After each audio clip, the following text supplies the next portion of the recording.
Hello and welcome. I'm Tafara Gadamu. Women in leadership positions in Ethiopia are not quite in good supply. And my guest today, Metasebia Yilma, says it's always one step at a time. And one way of doing that is by organizing sessions where they talk and, of course, listen. And to that effect, they have introduced what they call World Cafe. Metasebia, very warm welcome to the program. Thank you for having me. World Cafe. Well, you've been doing this for the last, 4 years? Now this is the fifth time that you're going to do it next week, right? Yes, it's going to be on 4th of January, Thursday, starting from 5:30 p.m. at the Mosaic Hotel on Bole. And the World Cafe is the concept was developed way back in the mid-1990s, right? Yes. In the U.S., right? Yes. Yeah, Juanita Brown and David Isaacs are the ones who came up with this in the 90s. So the whole idea is when you go to a cafe, particularly think of a cafe, let's say in Paris or New York, people coming from all corners of the world, and you sit and you brainstorm ideas. And ideas you get, the conversations you have, the dialogues you create, they're all different. And you can get authentic ideas out of that, particularly when you have problems or when you want to tackle some issues.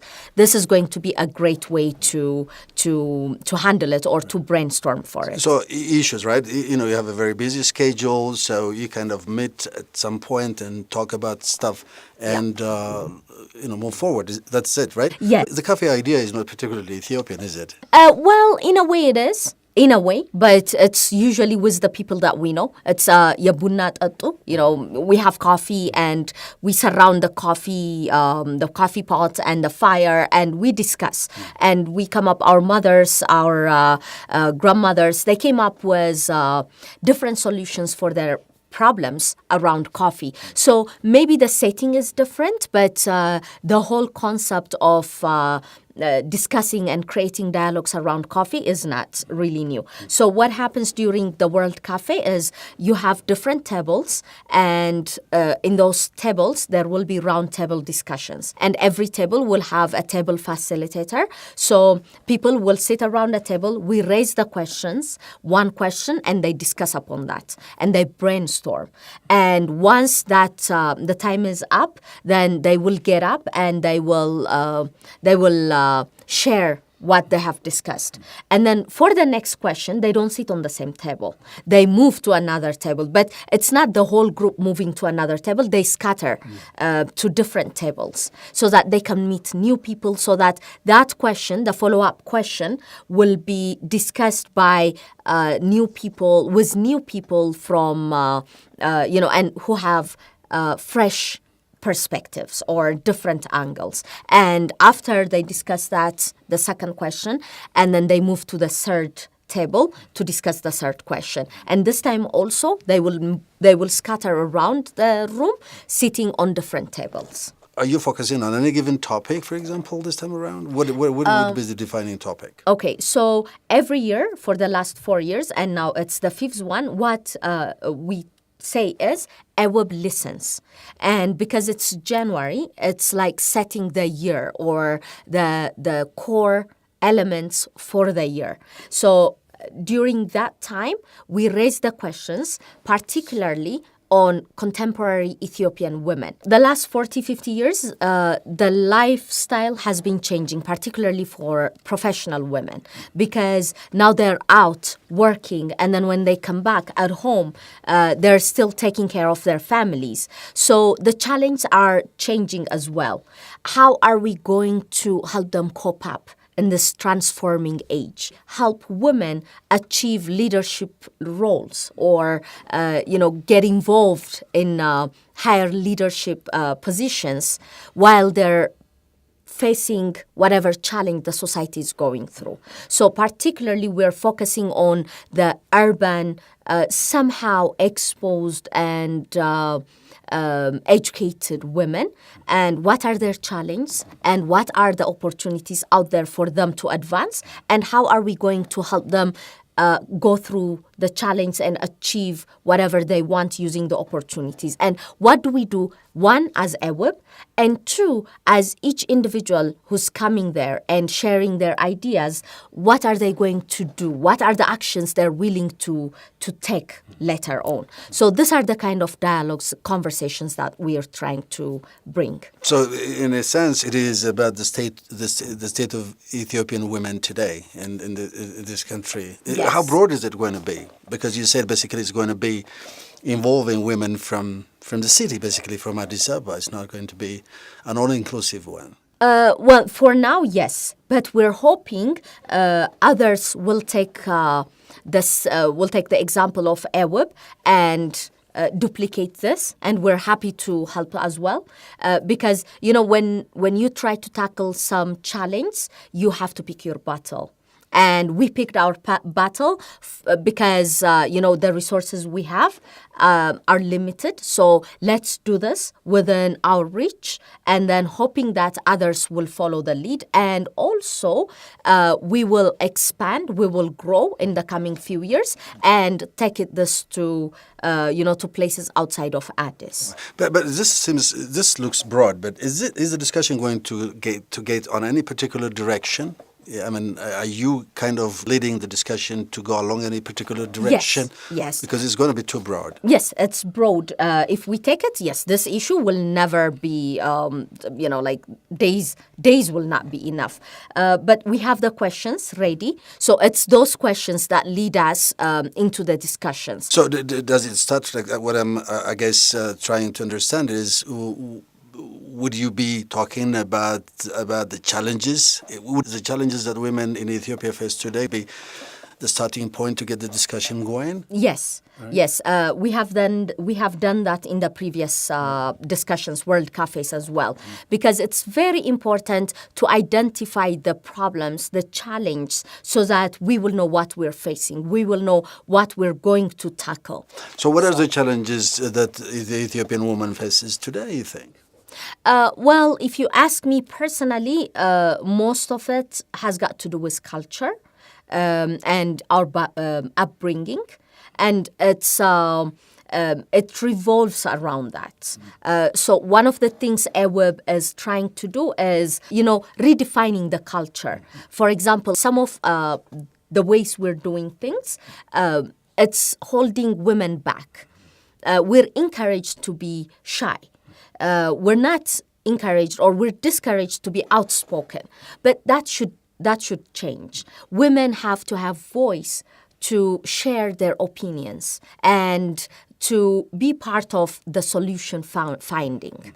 But for that, they need to have self-confidence. And for them to have self-confidence, they need to be informed, they need to be educated, and they need to be supported. And that nurturing environment is what they need most, and that's what EWIB creates. Are you saying that Ethiopian women are marginalized, they're not getting access to a number of things? Because you said you have to be educated and this and that. Mm-hmm.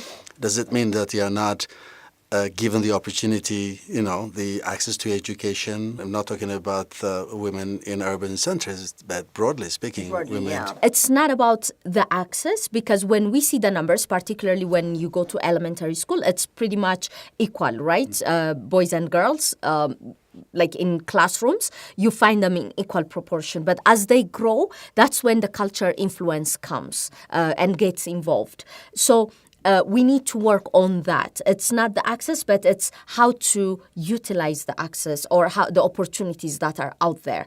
The first hindrance comes from ourselves, from individuals, from the women ourselves, because we have been told, to be reserved, to hold back, not to be so loud, not to be so outspoken. So the first challenge comes actually there. So are you saying, for example, the family, the way you grow up and so on? Yes, that. And once they grow up, after we finish school, once we join the workforce, then we still carry that in our mind, in our heart. And we hold ourselves back. So the first thing that EWIB does, or the platform that we create gives you, is it gives every woman to look into herself, to to assess, to evaluate her belief system. So you're coming after the fact, trying to address the effects of the cultural. Yes, but So it what all was it- starts from within, from self. So that's why we say EWIB is, one, a networking platform where women and men come and find people that they can talk with, they can build something with. It could be business, it could be, friendship, because we have that platform. So it's a networking platform. And the second one is it's self-transformation. It's a space for self-transformation. And what we mean by that is, all the programs and activities that we have, starting from our roundtable discussions every Saturday, workshops, the monthly events, the website, stories we write on the website, everything focuses on the self. So we encourage women to look into themselves through different programs. For example, we have like self-confidence classes. We have time management. We have issues like health-related issues, mind-related issues, work-related issues. So we give them the opportunity to pause and think and look inside, reflect, and bring that out. So the change comes from them because we give them all these tools and they realize, oh, wow, I can do this. And then they take action. That's what we encourage them to do. Interesting, but this happens with women who happen to be in those roundtable discussions. How about does that have some kind of a ripple effect? Yes, we actually love that word, ripple effect, because we focus on women that are, one, on leadership positions already, or two, who have potential to assume leadership positions. It could be in the organizations they work in, or it could be on the businesses, organizations that they run. So this women, once they see the benefits of EWIB, they do one of two things. One, either they go back to where they work and they replicate what they have achieved or what they have gotten from EWIB. And two, they bring women employees to EWIB, make them members, and have them enjoy the fruits that they were enjoying. So you seem to be focused on leadership positions, women who are in leadership positions. Yes. Why is that so important? I thought a grassroots thing would have been much more effective. As I said earlier, you choose your battle.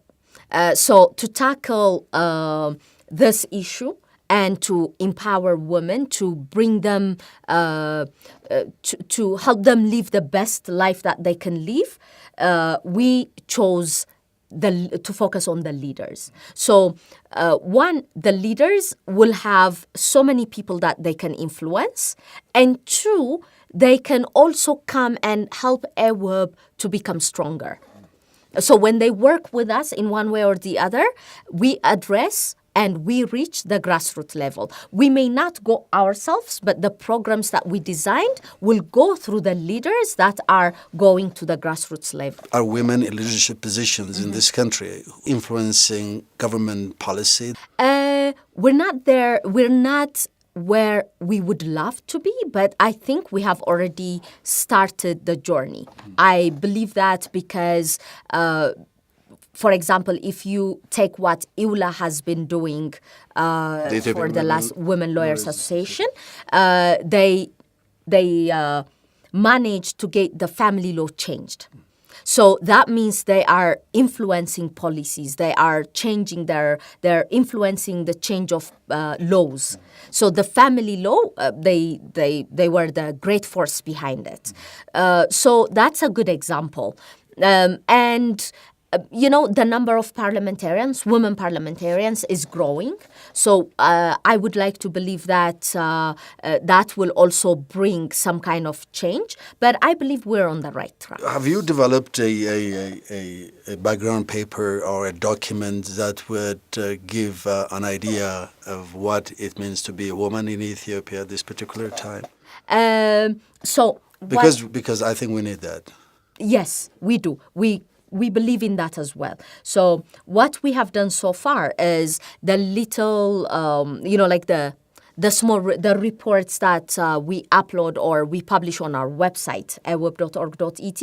Every event we have, every program we have, we try to recap it and put it up. But a very important document will be coming very soon because last year we had extraordinary seminars. And the topic is the dearth of women leadership in Ethiopia. So we wanted to understand why we don't have so many women leaders in different aspects, in business, in public service, in non-governmental arena. Why don't we have as many women leaders? So we tried to understand why. So we did some research. We sent out survey questions. We have 4 extraordinary seminars.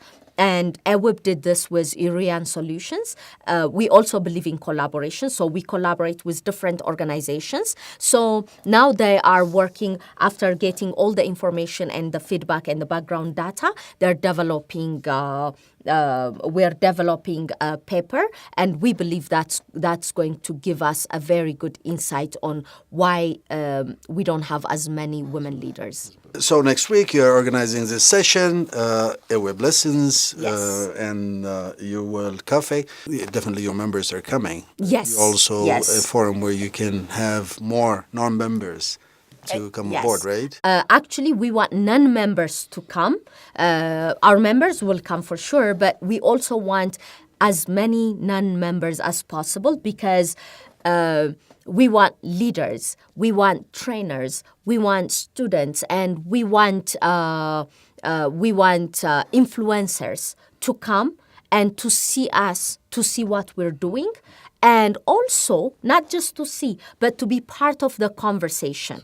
So if they want to see EWIB doing something, this is a great opportunity to tell us what we need to do, what they want us to do, because we're listening, because we listen. That particular day, it's not about, we presenting or projecting. It's about our participants or our guests coming and giving us ideas, taking part in the conversation, and ultimately come up with a very concrete solution on how to move forward. Well, Metasebia, thank you very much for your time. Good luck. It's a pleasure having you on my show. Always a pleasure to be here.